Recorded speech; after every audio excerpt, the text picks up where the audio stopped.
afternoon and welcome to Let's Talk. I'm your host, Denise Rolark Barnes, and we're on Let's Talk on Win TV on YouTube. I'm glad that you all are with us. And before we get started, I always want to, first of all, remind you that we're still printing, and this week's Informer is on newsstands today. So make sure you go out and get a copy. Our team of reporters are doing a fantastic, phenomenal job, if I may say so myself, of making sure that we're keeping you up to date on the news and stories that are impacting our community. Whether you live in D.C., Maryland, Virginia, Philadelphia, Baltimore, California, wherever you may live, there is a story for you in the Washington Informer. And I'm so proud of our team for making sure that we're doing our best to keep you informed. This show, I think, we have an incredible lineup because, the summer has come and gone. We're now in the beginning of what I call the new political year, working year, what have you, theater year, school year, all of that. And so we have our team of reporters who are going to be with us today to talk about what we call the Informer Roundtable, Reporters Roundtable. So, as you tune in today, I hope that you will spread the word about sharing this broadcast on your social media channels and follow the Washington Informer on all of your social platforms. Now, we're going to go ahead and proceed because we've got so much to talk about. So I'm really excited to bring on to the show. We're just going to bring on the whole team. And I'll introduce them as you see them. But, I'm so happy to have Brenda Siler, who covers lifestyle and theater and food. Sam Collins, who is our education reporter and also local politics reporter. Look out for a newsletter coming from him sometime in the near future called the Collins Report. Did I say that right, Sam? The Collins Council Report. Yes, ma'am. Collins, well, I'm calling the Collins report, but it could be the council report because Sam is out there doing all kinds of stories about, how the council's news is impacting our community. So, but yeah, the Collins Council report, Stacy Brown, national reporter, and also reporter for the National Newspaper Publishers Association and host of Let It Be Known, that can be heard every weekday morning on what's the channel, Stacy? uh, the Let It Be Known channel and the Black Press USA channel on YouTube. Thank you, on YouTube, right. And James Wright, business reporter, but also historian and who does so many other amazing stories about community news. And Richard Elliott, who's got the ground covered there in Prince George's County. We are missing a couple of folks. We would looking forward to having folks from Northern Virginia. And as you all know, we are now expanding our coverage to Charles County. So you'll be meeting or hearing more stories about those areas as well. But anyway, let's jump in. The summer has been unbelievable in many ways when it comes to the District of Columbia and the things that have been happening in the city. So, Stacy, from a national standpoint, I wanted to start with you just to say, if you look back over the last 90 days, what has really shocked, amazed, or confounded you, or has kept you up at night writing stories about what's happening nationally? Yeah, well, I wasn't gonna. When you said kept me up at night, I'm glad you prefaced that or actually ended it with writing stories because none of this keeps me up at night. I'm not going to let these folks do that to me. But what's confounded me, really, it's still somewhat confounding, Denise, but not as much. I had a conversation with some folks from Muriel Bowser's office, the mayor, and what was confounding me was what I perceived as her capitulation, quick capitulation to the Trump administration. I got some clarity on a couple of things. I don't agree with everything, but her actions were sort of confounding. But I guess more disturbing, obviously, to everybody is the National Guard and the militarization of DC. When crime in DC, well, it's crime everywhere, but crime in DC, the stats show and have shown that it has gotten more, well, it's gotten better and better. The crime has gotten better? Crime has been reduced a great deal over the past few years in DC. Violent crime, I should say. Got you. Okay. I mean, what did the mayor say to you though, Stacy, that sort of added some clarity? It wasn't the mayor, it was staff members that decided that they wanted me to have a conversation with them over the weekend, and we did. And I probably shouldn't have said staff members, but that's who they are, and I won't name them because I probably shouldn't have said staff members. I should have said someone close to the mayor. but but I will say this: they kind of sounded like you when you and I have had these discussions, Denise. Um, she's doing the best she can under the circumstances, and the big picture. She's in her view, she's looking at the big picture and Mm-hmm. trying to protect DC in other ways. Mm-hmm. Sam, I mean, you know, are boots on the ground, you know what's been happening. I mean, let's talk about how the city has responded. You know, the city council, ANC commissioners, even community organizations. How have they responded to what you know, this new order that the president put on the District of Columbia and the impact on residents? No doubt, piggybacking off of what Stacy talked about, the capitulation as it's described of Muriel Bowser, some council members have said that it countered their efforts on the Hill to rally Democratic support against the federalization. So, as the federalization period went on from last month up until this week, DC council members have been engaging Hakeem Jeffries as well as other congressional members. All the while, we've had grassroots actors on the ground. If they're not in the community confronting federal agents, they're at court hearings that go well into the morning, or they're at metro stations protecting youth against Metro Transit and the federal agents as well. And this whole situation, it being the latest chapter in the second Trump presidency, it to a degree, from what I've been told, it has united DC residents of, I would say, different socioeconomic statuses, with middle class DC residents in particular being very concerned about the rule of law being thrown out the window. And just to wrap this up, there are people who are welcoming the federal presence. They look at it as being a great alternative, and they blame the DC Council for what they call lax laws. So there are people who are in favor of it, and I'll stop there. Yeah, no, I think we can visit that a little bit more. I know James, as a reporter who covers business, you know, the president was out the other day talking about how he, you know, safe the streets are, and he went to a restaurant that was 2 blocks from the White House, and talked about how, you know, he could have never done this a year ago, which we know is not true. But at any rate, but but all of this has impacted businesses. And, you know, I know that there are businesses in the community. I'm going to know what the feedback has been that you've received with regards to, you know, how this federal takeover has really impacted businesses and foot traffic going into restaurants and what have you. And Brenda, I think I want you to weigh in on that as well. But what have you seen or what have you heard, James? What I have been, this has been a big surprise to me. It's mixed. I was expecting business leaders and entrepreneurs to say that this is terrible for business. This is foot traffic is coming down, but some actually embrace this. You got some Marley Banks at Lee's Flowers at Union Station. She embraces the National Guard being there, saying that she feels safer. You got Mark Barnes at the park on 14th Street saying that his customers are not complaining as much about their cars being broken into. And yet you got Chat's Liquor who's saying that this is really a problem. So it's a mixed bag in terms of businesses. And I will say that the foot traffic really depends on the neighborhood, but the foot traffic has declined. Even Garen Price of the downtown bid has admitted that.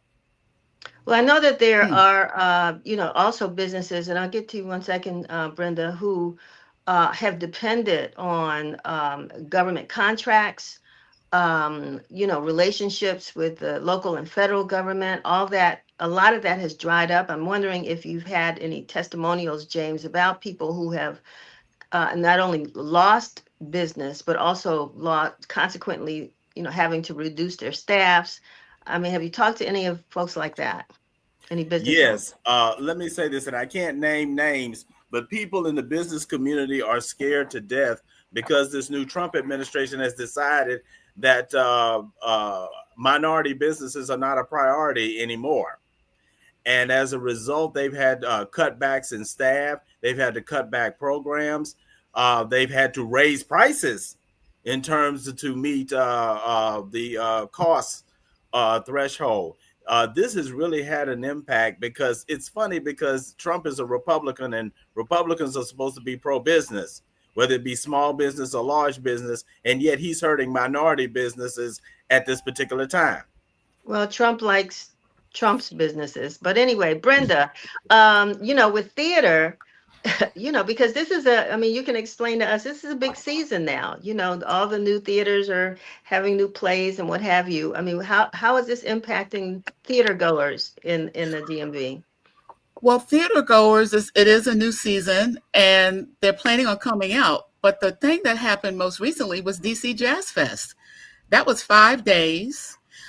Leading up to Labor Day, it brings in a lot of out-of-town traffic. And I found that the tourists that came in town for DC Jazz Fest loved it. My friends here in DC, they were commenting on my social media posts that they were afraid to come into town. Wow. So you went, it was down at the wharf. You went to at least one of those nights. What did it see or feel like for you compared to past years? It was great. They were able to add on a few more things. They were able to kind of compact the schedule so you weren't out there for so long. But this is the thing I really observed. In the parking garage at the wharf, it's expensive anyway. It's like $38 or something like that. They almost doubled the price. It was $62 to park. So a couple of days I took the subway and walked, making sure that, I was safe. I took an Uber, a Lyft another day. So I tried to take other modes of transportation to cut costs. I saw the National Guard at the metro stations. I saw 2 female National Guards I was surprised to see. And I waved at them and I shouted at them. I said, I'm so glad to see women here because they don't want to be here. They don't want to be here. That's just not in their things they're supposed to do. So sometimes you feel sorry for them that they've been dragged into a political scenario. But let's see what the mayor is going to do in terms of how things are going to function from here on out. So thanks, Richard. You're right, just right across the line, the DC line in Prince George's County. And a lot of government employees who are now former employees because they took the buyouts and everything else, live in Prince George's County or Southern Maryland. What are you hearing over there about folks who are no longer working? I think that buyout or whatever you would call it, for some of them it's ending or has ended. How is this impacting the county? I want to open with a very stark statistic. The Black male unemployment rate in the country now is about 7%. The Black woman unemployment rate is about 7.8%. Donald Trump's cuts have hit Prince George's County particularly hard. For the first option presented for many of the people was to go work in the Moore administration or to go work for the state. The state had to end the buyout program very quickly because the state is in a budget crisis, which is, of course, caused by not having people who have the jobs and the income in order to keep the state funded at the requisite levels. There's been a push to try and get some of the former federal employees into the school system to be teachers. But on the whole, it has been a drive for the new Prince George's County executive, Aisha Braveboy, to try and turn Six Flags and the Northwest Stadium, or once it leaves and it's vacant, to turn those into economic engines for the county so there are more opportunities for those former government employees. Prince George is also, Richard, at once once upon a time was ground zero in foreclosures. I remember, and Stacy, you might remember this, when Reverend Jesse Jackson came to Prince George's County and did press conferences from the homes of some residents who were losing their homes and not seeking help. This was during the economic downturn, probably of, I forget the years, but it wasn't that long ago. Mhm. Are we seeing that again, Richard? I think that we are seeing those sort of statistics regarding the number of people trying to sell their homes. There are currently more people trying to sell homes than buy homes. The age of people that are buying homes, a variety of those different statistical trends of the 2007-2008 crash are being seen nationwide, but they are also definitively being seen in Prince George's. And the worry there is, I would say, at least a three-headed monster. People who've lost their jobs, not being able to afford their homes, thereby costing the county property tax income and income tax, and leaving a bunch of people having to either sell their homes at a loss, move in with relatives, do things that they didn't want to do because of economic forces. We are absolutely seeing these trends in a national context, but you could basically say that the closer your budget is wedded to DC, the more the hurt is already affecting you. And I believe that the Moody's credit rating agency effectively said that when they downgraded our state rating. Wow. Wow. You know, so, I mean, we look back, we've seen, I mean, this has been within the first 8 months of this administration, these major changes, particularly in the DMV. And I just want to, get you all to kind of talk about now as we go into the fall and the end of the year, and even looking at the new year. What are some of the things that you're looking at that you think are stories that our community needs to know, that you're focused on, and we'll be writing about? And I'll open that up to anybody who's ready to jump in. Survival. You got it, Stacy. Survival. We have to talk more about survival. We can't sugarcoat stuff. I think that is doing a disservice. You just laid it out. Richard laid it out. It's nationwide. This is an intentional tanking of the U.S. economy. This is an intentional destruction of America as we knew it. And we have to now teach or at least explain the best survival methods in our stories, in my opinion. Sam? I mean, locally, what we're going to look forward to in the next few months as it relates to education is, of course, with the state of DC schools having come out recently, a lot of talk about the progress being made over time and about career pathways, but still a lot of concern about where special needs students fall within that, especially those at level 4 schools. So there'll be more discussion about that in the coming months. Also, as it relates to the federalization and the federal interference, we're also going to be looking at teachers rising up or just being louder in their concerns about what they can teach in the classroom, what instructions they can give. Of course, social studies curriculum has been updated and is a bit more liberal, left-leaning, but still some discussion. Mayor Bowser says that she's the only one who can be political or worry about politics, but teachers are already pushing back against that. So we're going to be looking at that, as well as the possibility of them passing out pamphlets and other information. And finally, we definitely got to talk about this. Earlier this week, Republicans on the Hill, they marked up, we're talking about more than a dozen bills that interfere with DC laws. One law in particular, the acronym is IRA, and it is a law that allows minors who are sentenced to federal prison after 15 years early release. And people who benefited from IRA and people who are currently benefiting from it or are getting appeals to their sentences, they're in an uproar about this. So a lot to worry about as it relates to DC. The home rule battle is just going on and on and on. And how we get statehood, if we get statehood, that's the question that we gonna need to answer. Denise. Yes, James. Denise, I think, however, there's an opportunity here, particularly for the Bowser administration, given the Trump cutbacks.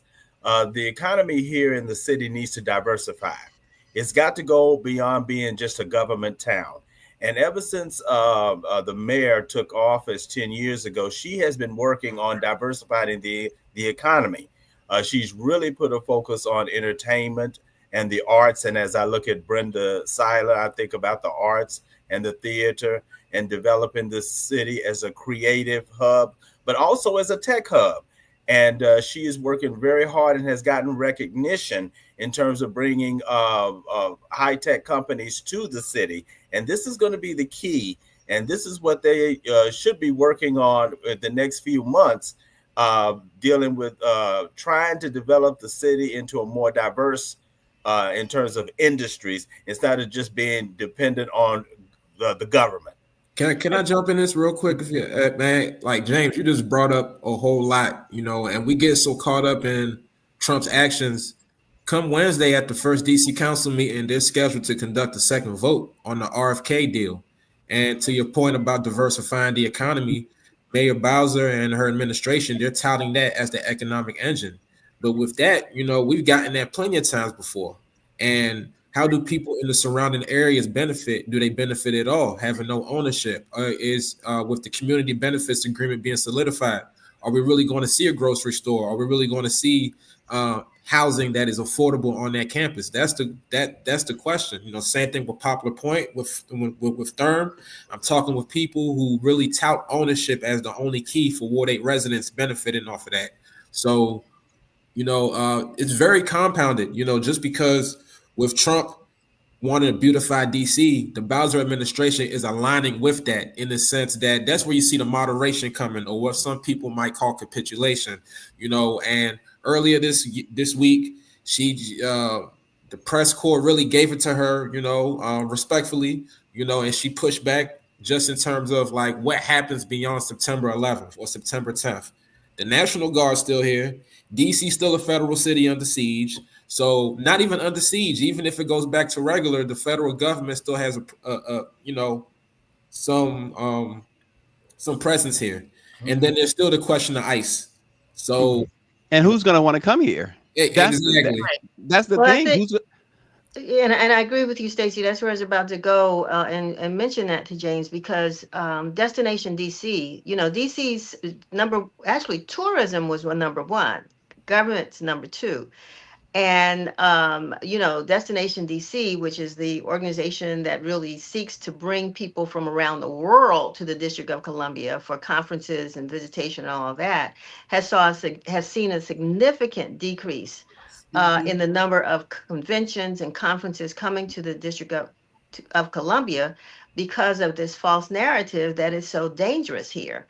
And so, and that's where all the workers were, and they can't go to work because, the hotels and all the places where a lot of, especially Hispanic people were in those positions, they're afraid to come to work. A lot of them have been picked up or will be picked up. So I get the diversification, James, but I'm not sure how that is going to spread with regards to business, with regards to education. How are we going to prepare our kids for this new, focus that you're talking about? So when Stacy says survival, I'm still trying to understand what that means. I know what survival means, but I don't know what that means, Stacy, as it relates to action steps. Well, it's going to be metro wide, because remember, a lot of our federal workers who before they got cut lived in suburbia, Maryland and Virginia. We're getting to the point where the money is going to be gone. The people that took the early deals, they were being paid through September, the end of the fiscal year. That money's gone for all intents and purposes. That money is gone. So with the inflation figures not going down and income going down, it's going to be hard for individuals and families to make ends meet. Also, you still have the meddling in the distribution of federal funds and where tourists go. The Smithsonian, all of the Smithsonians and other places that are funded through federal dollars. Even the parks, when the current administration in the White House talked about, the city is a mess, it's ugly and all this, that person in the White House probably had no idea that our parks are maintained by the National Park Services. And you laid off a whole bunch of people. You let a lot of people go. So there's not enough people to clean up after the 4th of July. So there's all of these things that we have grown to enjoy, that teachers took their classes on for class trips. Those are not going to be functioning, and we need to be worried about what kind of evaluations are being made about exhibitions that maybe appear to some folks to be too woke. The opposite of woke is asleep. So we can't sleep on what is being done with the Smithsonian and everything else in our town that we've grown to love. Stacy, survival. What is the survival you're talking about? So survival, explaining them how to survive. For instance, Sam talked about education. We know that education is already totally different. It's gonna get worse. So we have to find programs, tell them about programs that are available, that might be available. You might want to take your kids here, or you might want to homeschool your kids. When it comes to rents and mortgages and things of that nature, we have to report where they might be able to get a good deal on rents. Your car breaks down. What's the best way to address that without having to worry about it's going to cost me, my rent this month? That's what I'm talking about. Things like that. But I wanted to also mention too about James was talking about the businesses and what the mayor is doing. The other part of that too is that businesses that are going to come in, they're going to be very Trump friendly. So you got to think about what that's going to mean for everybody else. That's not going to help us. Well, James had an interview, a brief one-question interview with the Secretary of HUD earlier this week, and I think his response to the question, James, if you don't mind sharing that, is exactly what you're talking about, Stacy. And I don't know what your interpretation is, James, so I'm not going to try to interpret it, but you want to share that with us?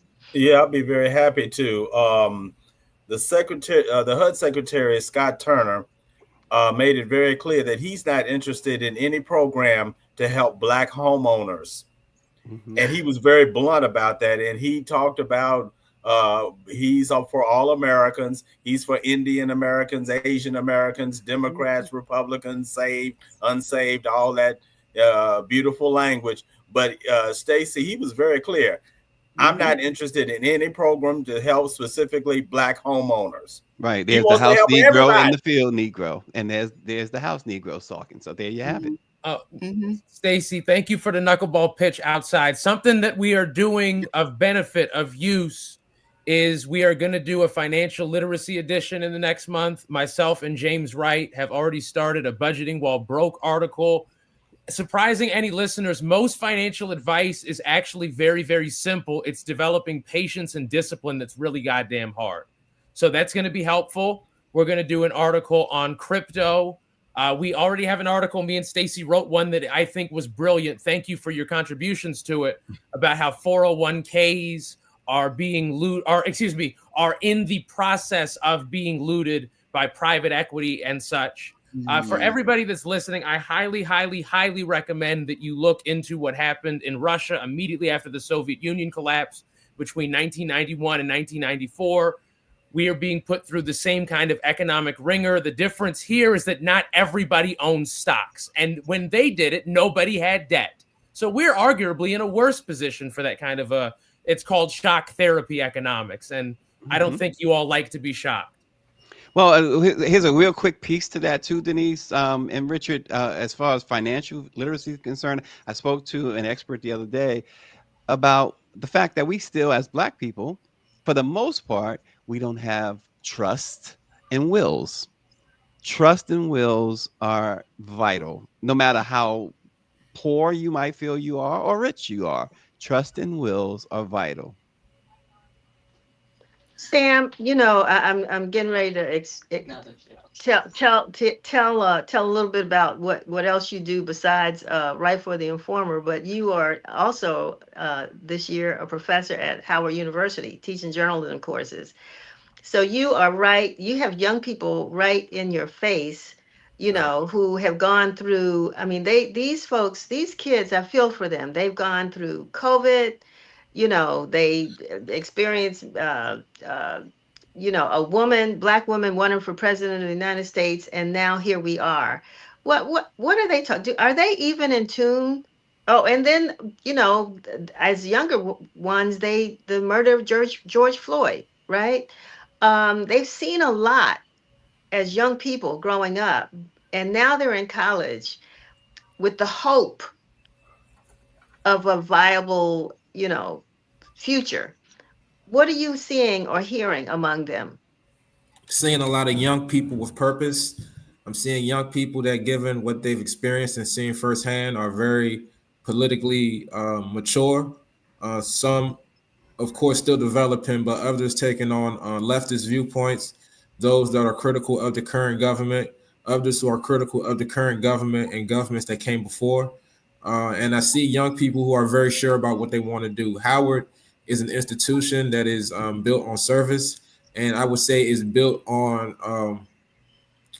I'm not really a fan of the word Black excellence for reasons I'm not going to get into, but we could. I would say professional excellence, just Black professional excellence in every sense of the word.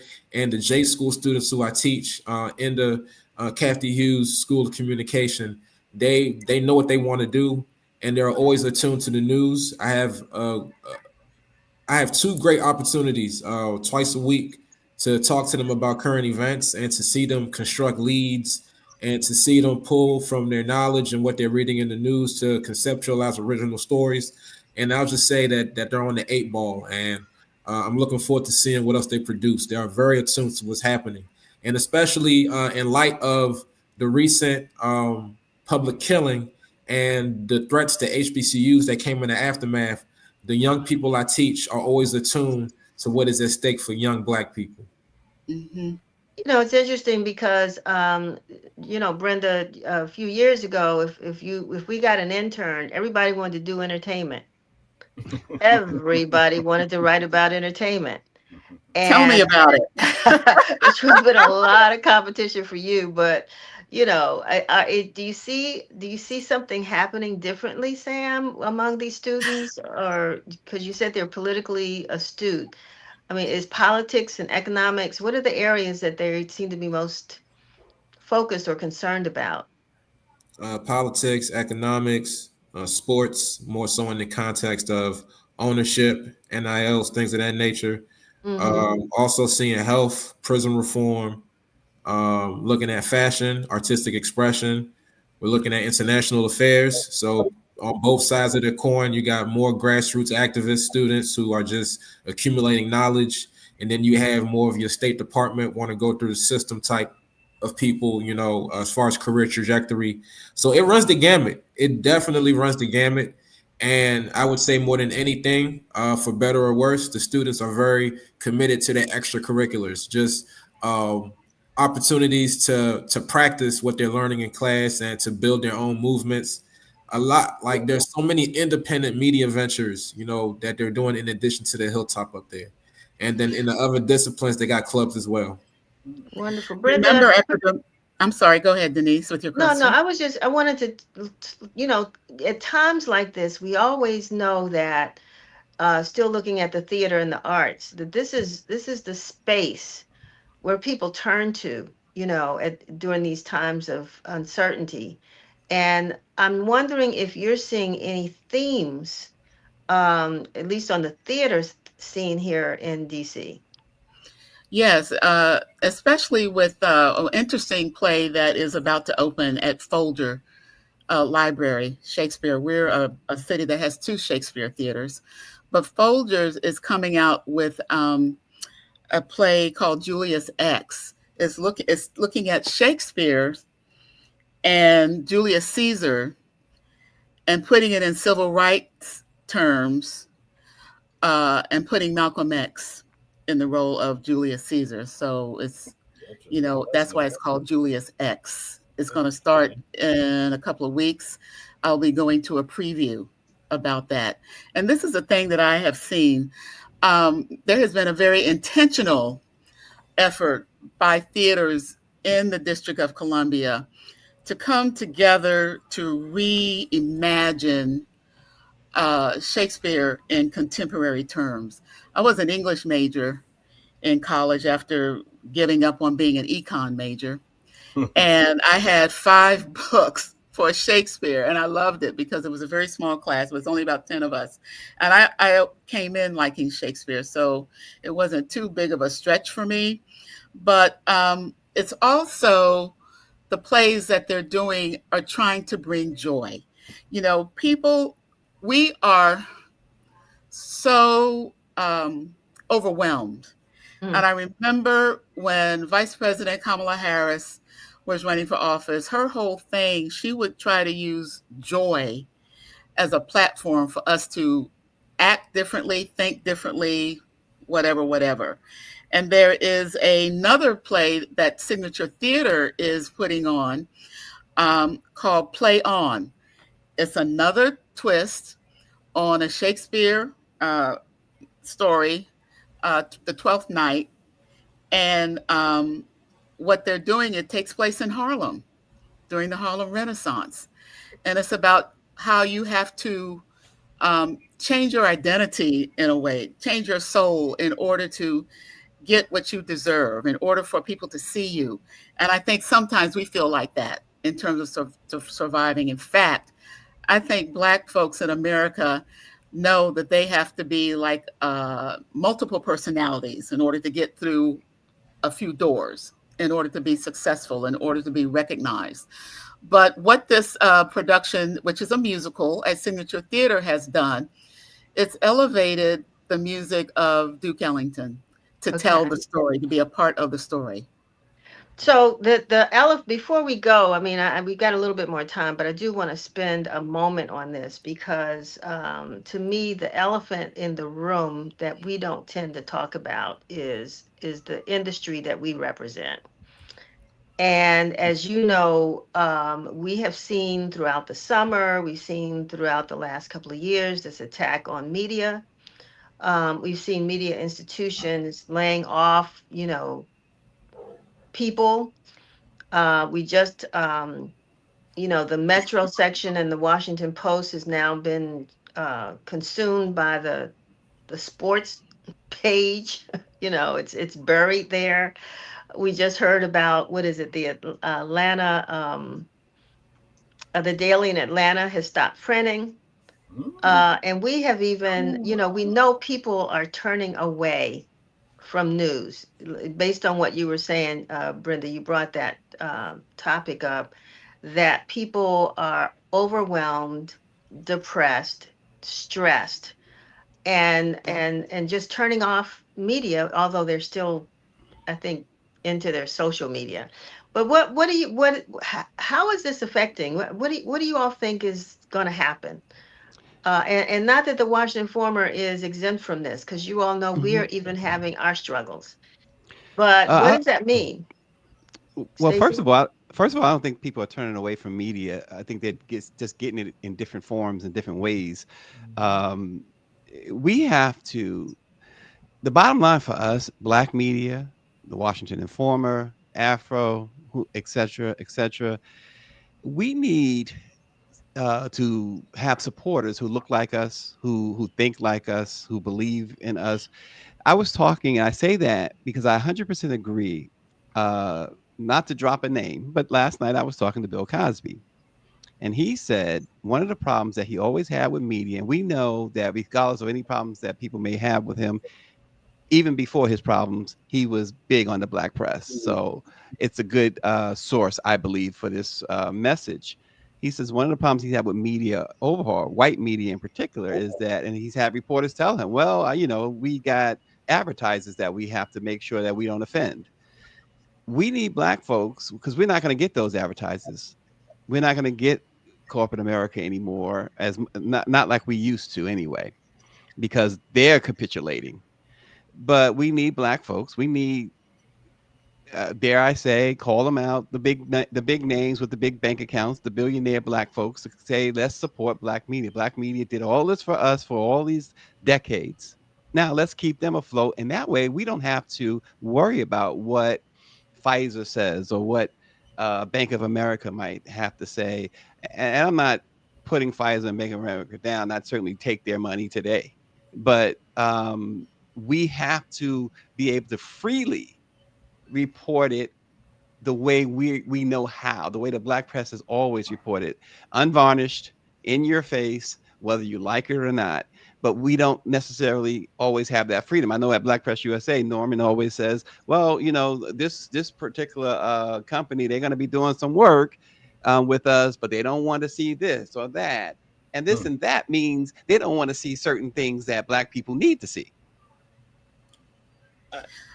James, or was it Richard? I don't know who's going to jump in there, but I was going to ask you, James, as a business reporter, you know, are you finding that local businesses or others, you know, are either more willing to talk to you now? What is the theme that you're hearing from them that, you know, that might be missing in media? Where how can we deliver more of what they may need, or are they talking to you about that? Well, when I do talk to businesses about media, they want more. They want more publicity. They want more profiles. They want people to know that they're existing, that they're doing well, or they're barely making it. But they want people to know that they exist, and they want people to know that they are functioning. In terms of what we can do for them, is just to stay out there and try to do the best that we can. And to go along with Stacy's point, get them to support us too. The small business doesn't have to buy the full page ad, or doesn't have to get a big, I don't know what you call them, ad on the website, but they can support us in other ways. And I think that they want to, but it's just such a thing in terms of getting them to think along those lines. Mm-hmm. Richard, I think you were going to. Oh, go ahead, Brenda. I also find that a lot of businesses don't know how media works because they don't have a marketing person on staff. They think they can send you something, like I got something last night, and the event is tomorrow. I was like, you needed to send this to us like 10 days to 2 weeks ago. Good point. Because we have a calendar, their ads, but they don't get that. And because we're available online, they forget about the newspaper. So they don't think far enough out in their planning. And you have to go through a process of educating businesses about there are a number of ways you can work with us. And we need to have our talking points with us or have them memorized and say, we got this, we got this, we got this, because it helps Ron and what he has to do. We don't have that readily available to us. The other thing is that we need to think about, especially with the arts and entertainment, the administration came in and cut money from there, a lot of money from the arts. Yeah. So that impacted some of our advertisers, whether they were corporate and it was tied to their DEI programs, or they just came in and like, I don't like this, get out of here. In terms of the leadership, it was very, to the point. And we had to be in crisis management mode. And I'm not sure we were prepared for that because it came so fast. Right. How are we doing this? What have always been our long range plans? We need to put together a war room to figure out what has to be done. And I'm not sure anybody that was caught off guard, not just the Black press, but even those people that had jobs in the government, they didn't know what had happened. It hit so fast, so hard. What's my plan B? Oh, I need to have a plan C and a plan D as well. Brenda, go ahead. I'm sorry. Brenda, I hate to say this. This is a mean thing to say, and all of you can call me a terrible person. This is what the guy said he was going to do. 100%, Richard. 100%, Richard. I know that. We I am know not that, gonna, but he was voted in anyway. Richard, 100%. Go ahead. I am I'm not with going to you. dare say this. Actually, Yep. we do not have an economy where all of these highly educated people with debt can be unemployed without losing everything and ending up backwards 2 generations. We don't have that regional economy. We simply don't. Now, It's our fault we didn't plan. Our fault we didn't I'm plan. not going to We say it's knew our this. fault. It's We the knew guy's this. fault for being an absolute awful Right. person who's But we repeating knew it was Woodrow coming. Wilson. No, But we do. Brenda, I must say we did know. And we have in our paper, we did a good job. Miss Denise, we were shouted out by the former chair of the DNC, Miss Donna Brazil, for an article I wrote about Project 2025 a week before the election. Mm-hmm. I will frankly lay more blame on an individual like, this is not to cast full blame on him, but an individual like a Governor Wes Moore or a Mayor Muriel Bowser that could have said, the Black Great Depression is coming and it's going to be here January 20th at 12:01 p.m. There you go.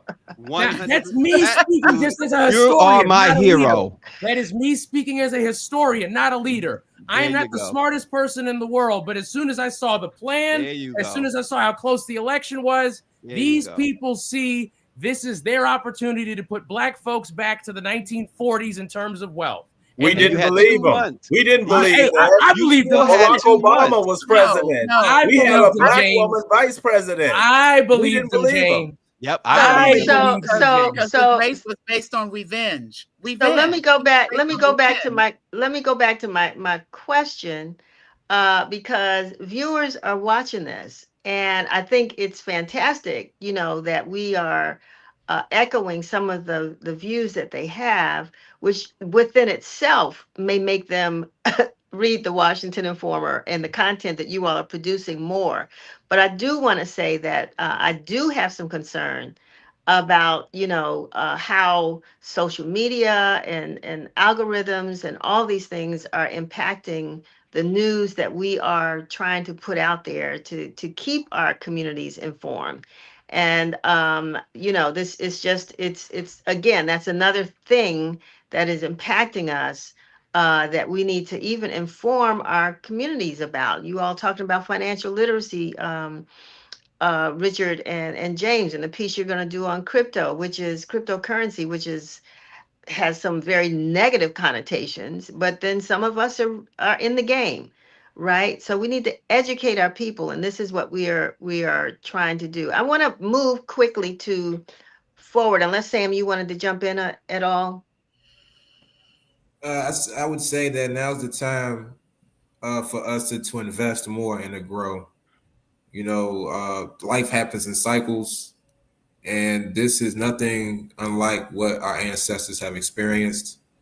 And I think that this is the type of environment where Black people learn that the class stratification that other races and other nations enjoy, we don't enjoy. There's no such thing as a Black middle class, a Black upper class. I think somebody said it earlier. We're all running on debt, or we got, when you look in the Black community, and the whole federal furlough thing showed us, a lot of those federal government workers, they're our neighbors in PG County and in DC. From that point on, it was game on, so it's time for us to invest. And I tie that point to the Black press. We got to be very, very diligent about investing in the young people that are going to take over and write these articles, because we need more public affairs reporting. We need reporting that highlights people. We need to be there on the front lines, because the other media organizations are capitulating. I'm not going to say any particular ones, but they are, advertisements, political affiliations, and whatever else. So we need to be very diligent about tapping into our history, looking at what happened in 1827, and just being very diligent about upholding that legacy in terms of what we're reporting and how serious we are. Miss Denise, I have one tail end. One thing that we are able to do is leave an archive of research. A lot of the other newspapers that have been bought out or been consolidated, etc., their archives are inaccessible to the public, or you have to pay money for them, or you can't control F, etc. us having this incredible archive of research is only going to become more valuable in the coming years. Good point. Good point. I think also we need to be very intentional about thanking advertisers and sponsors. One of the things that I have been doing with some of the theater groups, I've let them know, thank you for sticking with us during all of this, because we want them to show, want to be able to demonstrate, be gracious, basically, so that as they're talking to other colleagues that they know, it's okay. You need to advertise with the Washington Informer, because they're getting out news and saying things that the majority newspapers are not saying. And I try to say that as well when I talk about the issue of the paper each week. We're giving you what the other media aren't giving you. Well, I'm going to also say because all of us are under some really tight constraints now. There are times when we go places and we're the only ones that show up. So that brings value, and it goes back to what you're saying, Richard, with regards to that archives, that historical record that we're maintaining about our local community. I don't want to end on a negative but truthful note, because everything I think you all have talked about is speaking truth to our readers and whatever that normal phrase is. But you're being very I think honest and frank about where we are right now. But is there any sign of hope?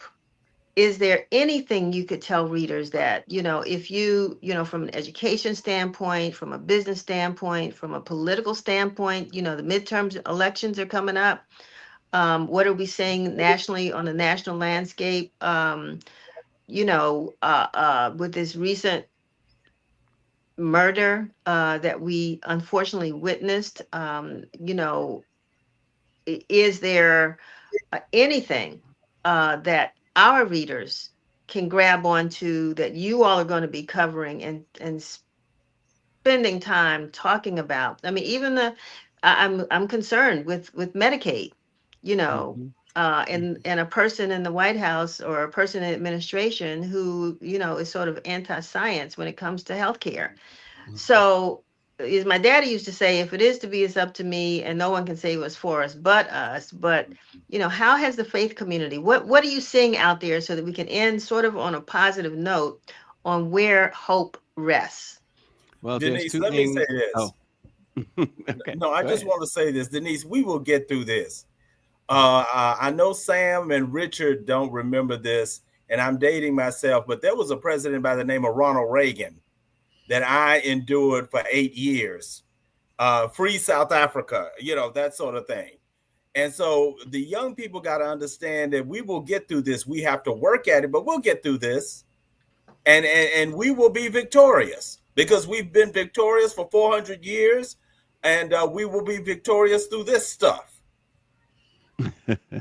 I think there's not necessarily the same as what James is saying, but there's two things. Somebody said it earlier, and James just kind of articulated it, that this has happened before, and somehow Black folks got through it. Somehow Black folks came out the other side. But the other thing is folks individually has to find their own peace. I read about this lawyer, a Black lawyer. She's 40 years old. Great practice she had. I think she lived in Maryland, PG County, and decided enough was enough. She had about $200,000 in her account, savings account, another $70,000 that she was able to access, and she moved somewhere to France, somewhere in France. And a couple of years after that move, now she's blissfully working as an influencer and doing art.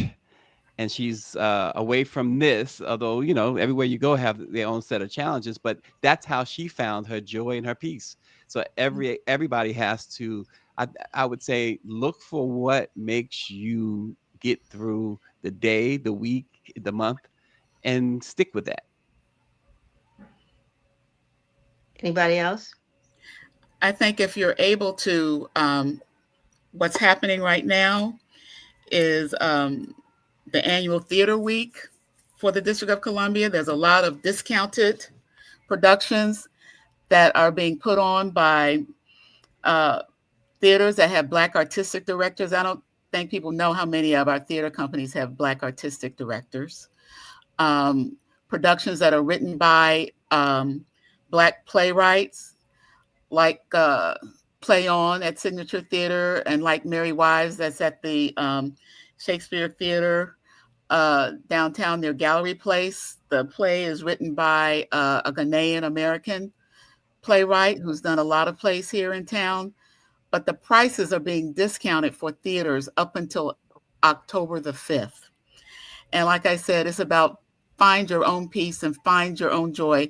And maybe it can come in the form of seeing Black actors on stage doing a bang up job. I'm excited about what we have available to us coming up over the next couple of weeks here in our town. Sam?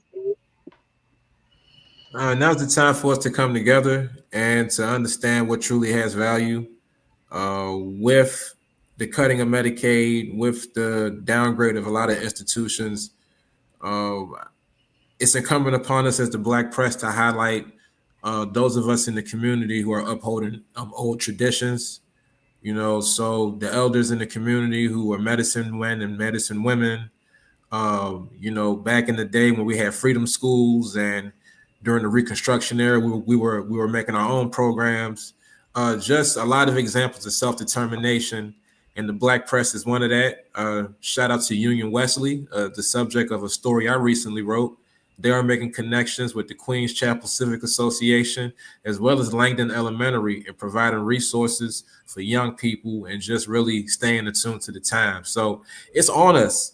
And it's not only beyond just 4 years. No matter who comes after Trump, that's if he doesn't try to go for a third term. We can't just sit back on our laurels again. We just gotta. It's always been us. And I'll stop here by saying that we are so.